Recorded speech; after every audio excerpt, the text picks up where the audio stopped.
प्रेरणास्पद कथाएं YouTube channel पर मैं धनंजय जैन आप सभी का हार्दिक अभिवादन करता हूं। छोटी सी कहानी डीजे की जुबानी। दोस्तों, ठाकुर जी से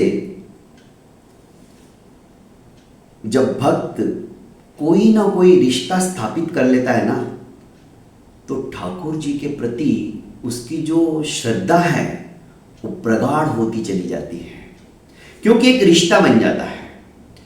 ऐसे ही विट्ठल दास जी नाम के एक भक्त, उन्होंने ठाकुर जी को अपना बेटा मान लिया था।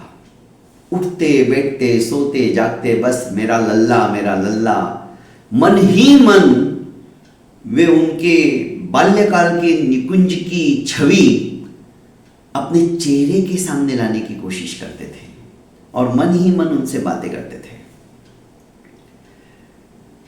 किशोरी को वो अपनी लाली मानते थे और भगवान कृष्ण को अपना लल्ला मानते थे। सांसारिक जीवन में रहते हुए भी वे संसार से उपरत होते चले जा रहे थे।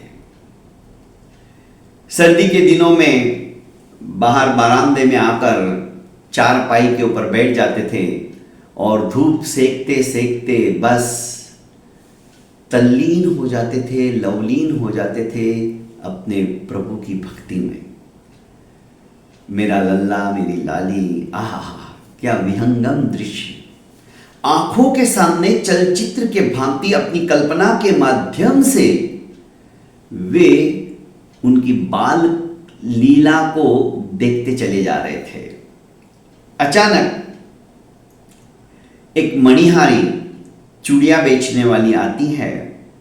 चूड़ी ले लो की गुहार लगाती हुई। तो इन विट्ठल दास जी की तंद्रा थोड़ी भंग होती है, क्योंकि सांसारिक लोगों से वे ज्यादा बातें भी नहीं करते थे, अपने हाल में मस्त रहते थे, क्योंकि उन्हीं में उनको लवलीन होते हुए दुनिया भी देखती थी कि क्या भक्ति करते रहते हैं। उनके सामने कोई झूठ नहीं बोलता था। प्रतिष्ठित व्यक्ति थे विट्ठल दास जी। जैसी वो मणिहारी आई तो उन्होंने कहा कि जाओ बहुओं को चूड़ियां पहना दो। मणिहारी घर के भीतर चली जाती है। जब चूड़ियां पहना कर आती है तो कहती है विट्ठल दास जी के मैंने आपकी 8 बहुओं को चूड़ियां पहना दी है, 1 रुपए के हिसाब से मुझे 8 रुपए दे दो। विट्ठल दास जी कहते हैं 8 रुपए? मेरे तो 7 बेटे हैं, तो बहुएं भी 7 हुई, 8वीं बहू कहां से आ गई? उसने कहा मैं सच कह रही हूं, मैंने 8 चूड़ियां पहनाई हैं। विट्ठल दास जी को बहुत बुरा लगा। अनमने मन से उन्होंने 8 रुपए तो दे दिए, पर बार बार उनके मन में आ रहा था कि मणिहारी मेरे से झूठ क्यों बोल रही है 1 रुपए के लिए? वो ऐसी भी मांग लेती तो मैं दे देता। उनको ये बात खटकती जा रही थी। भक्ति के अंदर मन नहीं लग रहा था। रात को जब विट्ठल दास जी सो गए तो एक सुकोमल सी आवाज उनके कर्ण रंध्रों के अंदर टकराती है, बाबा, ओ बाबा। वो आवाज उन्हें जानी पहचानी लगी। वो अपनी लाली किशोरी की थी।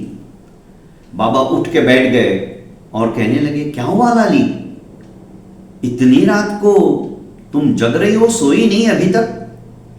बाबा, तुम कान्हा को अपना बेटा मानते हो ना? हाँ, वो मेरा लल्ला है। तो मैं आपकी कौन हुई? मैं भी तो आपकी पुत्रवधू हुई। हाँ लाली, तू मेरी पुत्रवधू है।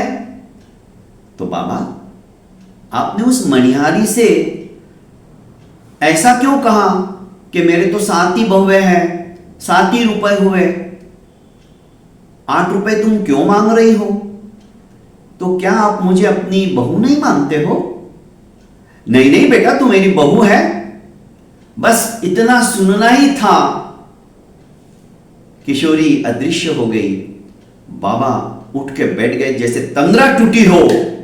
रोने लगे। ये होती है भक्ति की पराकाष्ठा। सोचने लगे मेरी किशोरी मेरे घर में आई और मैं अभागा, मैं जान भी नहीं पाया। ये होता है अटूट बंधन, अटूट रिश्ता।